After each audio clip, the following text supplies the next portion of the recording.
Hey love bugs, welcome back to another Tarot Lover Reviews. Today we are taking a look at the El Tarot deck, a Millennial Loteria edition.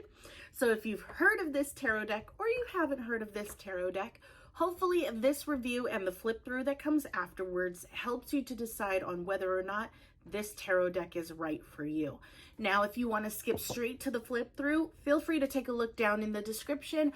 I break down all the suits into chapters to make it easier for you to locate exactly where in the flip through you would like to start. But right now we're going to talk about the packaging, we're going to talk about the guidebook, and we're going to talk about the cards.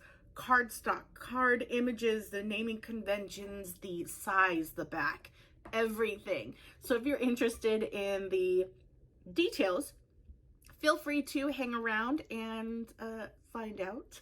Otherwise, feel free to move on over to the flip through. So let's go ahead and start with the packaging. This is what the box looks like. Okay. Flip that around so you can see that better. And this is the bottom. Now, the box opens like so. And what I do love is that the box is thick, and you know me and thick boxes. I'm just happy that people do this because I know that if I leave my tarot deck in the box, it is well protected because of the thickness of the box. Now, I will say, with the box itself, the packaging itself, besides the fact that it is thick and that I appreciate that, the one thing that kind of bothers me, I'm already jumping right into it. The one thing that bothers me is that the bottom portion has the title upside down. I don't know when I would have the box or the bottom portion of the box upside down. I would think I'd always have it right side up where I put my cards in. So it's really strange that the title would be upside down in the bottom portion of the box. But that's just something to note. So that is your packaging. Let's talk about the guidebook. The guidebook is very straightforward. And I love the fact that all of the cards are in color. Everything is color coded. Okay, and interesting enough, the front part of the book, or actually the outside, sorry, I just totally had this on something wet, but this is the back side of the book. But what's interesting is the cover itself is very thick, which is interesting. Yeah, just again, something to note.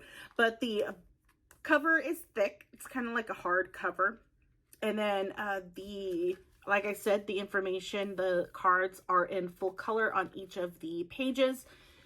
The information that you get is very straightforward, and upright or up, and then the down being the reversal for each of the cards. Major Arcana, let me double check, is pretty much the exact same way. It is upright, up and down is pretty much what it is. What I do find interesting is the explanations that they give for each of these cards are humorous. They are absolutely humorous. It is totally made for a millennial. It's just, let me just read you. This is the Hierophant, right? Let me read you the upright because it is hilarious. Sana won't cut it. Time to get in touch with your spiritual energy. And it gives you a hashtag spirituality. So, I mean, the definitions within this guidebook is meant for humor. And I mean, in a sense, it totally makes sense. But, as a new tarot reader, I would think that this is funny at first, but then when you really want to know what that card is about, it's kind of hard to get that from the guidebook alone. But yeah, it's hilarious. In the beginning, it does give you some steps on how to read tarot. There are no tarot spreads in this guidebook. Mainly because it's just very straightforward. But yeah, that is your guidebook. Let's talk about the cards. Now, the backs of the cards, this is what the back looks like. Okay, as you can see, it is glossy. So your cards, for me, anyways, the cards slide everywhere because it's so glossy.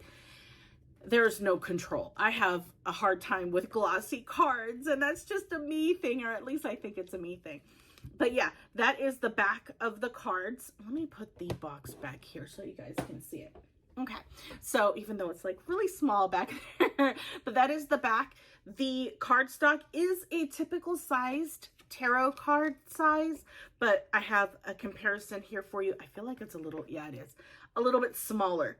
So the height is a little bit shorter than typical, but the width is pretty much the same.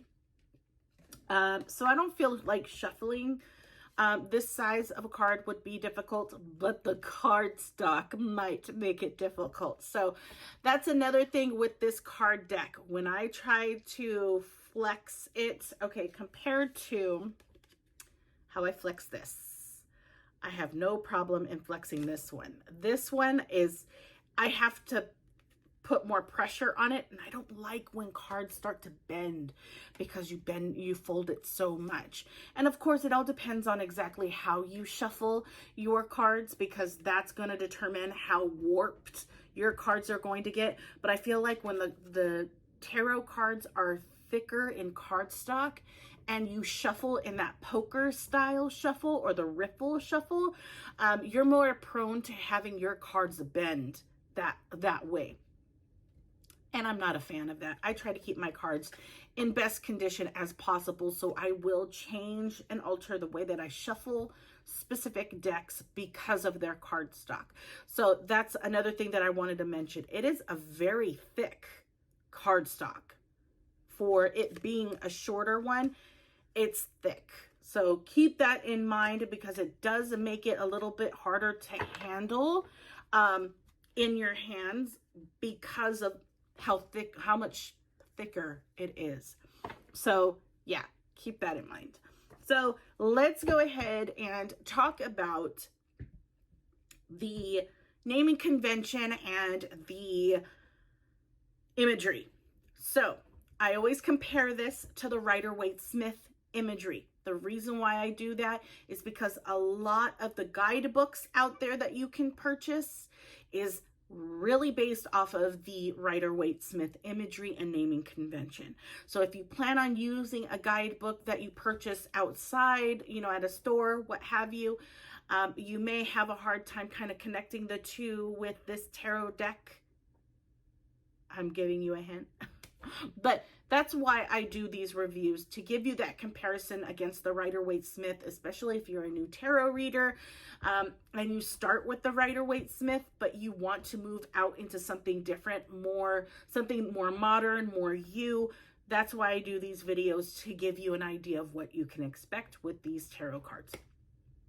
So let's talk about the naming convention first, okay?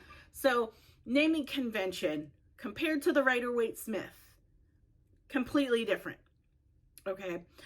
Naming convention, well, not completely different. I should take that back. The only thing that changes for the naming convention in regards to the minor arcana is the Pentacles. The Pentacles in this deck is called Bitcoins. The millennial thing, right? So the minor arcana changes in that. When it comes to the court cards, they're exactly the same. King, Queen, I keep wanting to say Jack. King, Queen, Knight, and Page are the same within the minor arcana. Now, when it comes to the major arcana, they are definitely different, mainly because they are, let me show you. Yeah. Mainly because they are going based off of Loteria. So they all have the name that way. But what's interesting is it's different and then it's not different. Like they add la or el in front of the English word.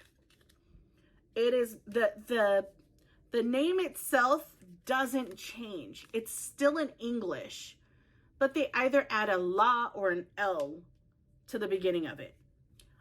I don't personally like that. I'm not Hispanic, but I feel almost in a way that this makes fun of a very traditional game. You know, I feel like it's, if you're going to make it a Loteria tarot deck, I would think that you would want to, you don't have to add the L or the la in front of it. I get that you're trying to keep with the whole Loteria theme, but at the same time, I don't, it may just be me and nobody else is bothered by this. But I kind of feel bothered by this because it's like, stay authentic. I know you're trying to be millennial about it, but I don't know. That rubs me the wrong way. And again, that just may very well be a me thing when it comes to this tarot deck. I really love the idea of a Loteria tarot deck. I just wish that they chose their naming convention a little bit better. Okay. So Major Arcana, it's the same. It just has the L or the la in the beginning of each of the English words. So yeah, let's talk about the imagery. Lastly, the imagery in the Major Arcana is fantastic. Definitely gives you that Loteria vibe. But when you get into the Minor Arcana, that's where it falls short, in my opinion. This is a pip deck. If you do not know what a pip deck is when the Minor Arcana, specifically aces through 10, does not tell you a story like it would in the Rider-Waite-Smith. It literally will just have however many of that particular suit needs to be on the card. So for example, 5 of Bitcoins. As you can see, the naming convention is even kind of weird for me when it comes to the Minor Arcana. So kind of going back to the naming conventions for the Minor Arcana, it goes in Spanish for each of them. So from 2 through 10, it counts in Spanish. And then the suit stays the way that it is. So Bitcoins, then wands, swords, cups. Another thing that just kind of bothers me, again, it may just be a me thing, but anyways, it is a pip deck because literally it only shows you 5 Bitcoins and that's it. It does not give you a story. It does not tell you what that card is about. So as a new tarot reader, especially someone who utilizes the Rider-Waite-Smith tarot deck, you might find it a little bit difficult utilizing this tarot deck because it is a pip deck. So there's that. Another thing that you will find in the Minor Arcana is the court cards. The court cards use the same characters, just in slight position changes and color changes. Other than that, their outfit looks exactly the same. So let me give you an example. The Queens. Swords. Still sitting down. The sword is now replaced with the wand. Still sitting down. Wands replaced with a cup now in her other hand. And it's just, yeah, the colors change, but they're in the same position and there's nothing different with the background than you would get with the Rider-Waite-Smith tarot deck. Same thing with the knights. Exactly the same. You have a soldier standing there, nothing in the background, and it's just the weapon that changes in every suit. Same thing for the pages. Same person, same type of positioning, just shifted around, and what they're holding is different. the king. He is in underwear, or that luchador, you know, kind of vibe. I get that, but still, like, he does not change. It's just positioning. He's still in a chair. There's still nothing behind him or around him to give you more information to go off of. It's just the same thing. And that is bothersome to me. So I don't technically utilize this tarot deck at all. It is more for just collection purposes. I think it's a really good idea. I just wish it was executed a little bit better. But then again, that is just me. So I hope that this video has helped you in some way. If it has, leave a like and take a look at my channel. Let me know if there is a tarot deck that I have yet to review that you might be interested in, and I will go ahead and take a look and see if I don't already have it. If I do, I'll be sure to make that my next video. Or if I don't, you just gave me another reason to purchase another tarot deck, which my shopping cart is starting to build, people. But let me know. Without further ado, here is the flip through, and yeah, I'll talk to you guys later. Bye.